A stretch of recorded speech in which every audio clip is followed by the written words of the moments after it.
One must admire, in a certain perverse fashion, the sheer brazenness of the corporate euphemism.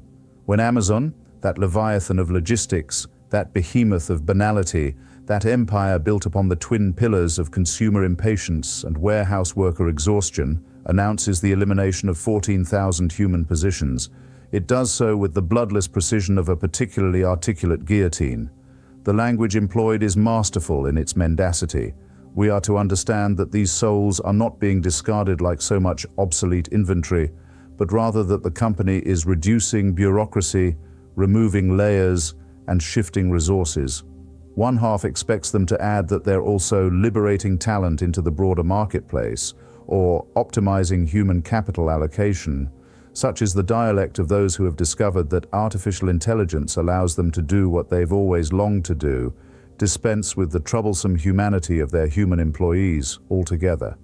Beth Galetti, Senior Vice President of People Experience and Technology, and isn't that title itself a marvel of Orwellian construction, suggesting as it does that people are merely another form of technology to be experienced, informs us that this generation of artificial intelligence represents the most transformative technology we've seen since the internet. One notes with some amusement that she delivers this pronouncement from within an institution that has already transformed the internet into a colossal bazaar, where one can purchase anything from industrial-grade lubricant to commemorative plates featuring the likenesses of minor celebrities, all delivered to one's door with such rapidity that one scarcely has time to reconsider the existential emptiness of such consumption.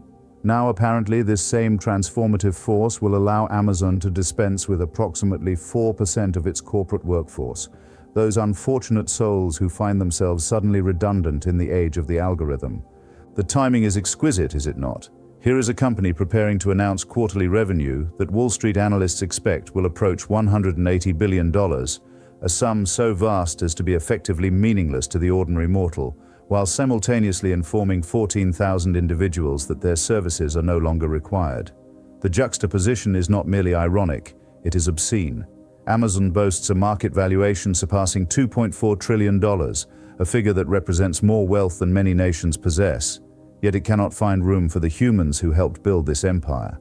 Instead, it will hire 250,000 seasonal warehouse workers for the holiday rush, the modern equivalent of hiring day laborers to harvest the crop before winter, while eliminating the careers of those foolish enough to believe that corporate employment represented something resembling stability or mutual obligation. CEO Andy Jassy, who inherited this vast machinery from the acquisitive Jeff Bezos, has been refreshingly candid about his intentions. In June, he wrote to employees with the matter-of-fact brutality of a Roman emperor, updating his legions on the latest conquest. Efficiency gains from artificial intelligence would reduce the corporate workforce in the coming years.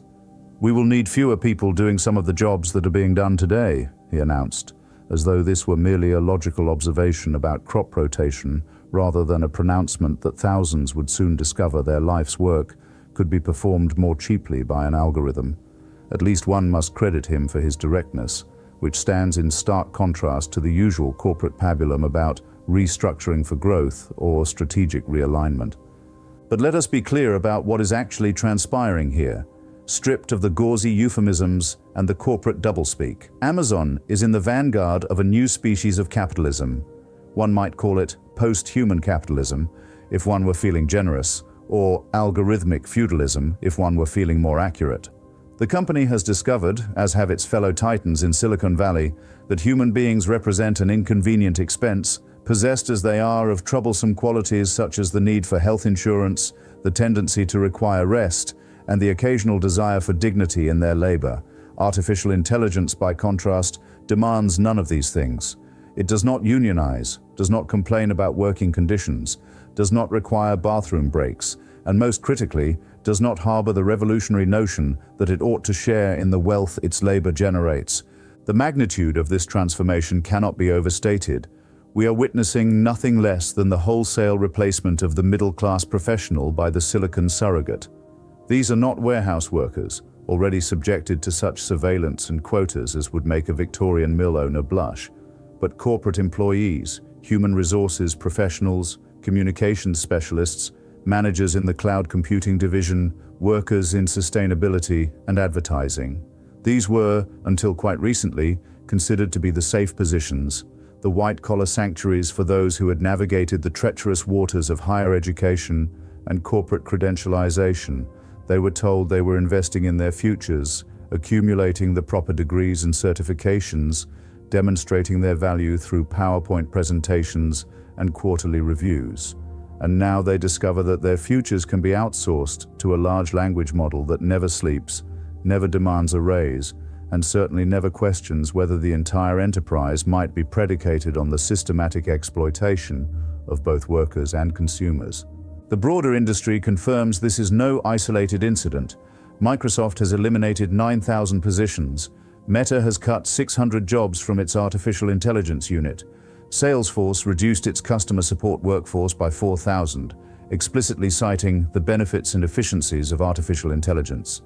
Goldman Sachs, that monument to financial capitalism, that temple of profit maximization, has announced it will constrain headcount growth due to AI-driven efficiencies. Even in banking, that most human of enterprises built on relationships and trust, the algorithm is displacing the analyst.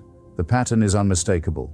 Across every sector, from technology to finance to retail, corporations are discovering that artificial intelligence provides them with the perfect justification for what they have always wished to do: pay fewer people while extracting greater profits. And what of those who remain?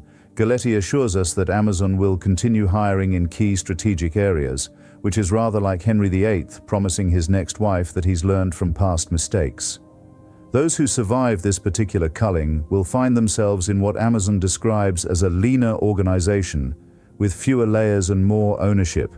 Corporate speak for, "You'll be doing the work of 3 people for the salary of 1.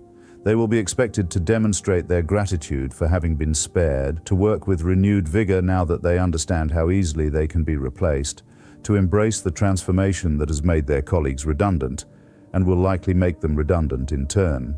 The philosophical implications are rather more troubling than the immediate economic ones. We are being invited to accept a future in which human labor is increasingly obsolete, in which the means of production belong to a vanishingly small number of individuals and corporations, and in which the rest of humanity must compete for the scraps of employment that artificial intelligence has not yet mastered. This is sold to us as progress, as innovation, as the inevitable march of technological advancement.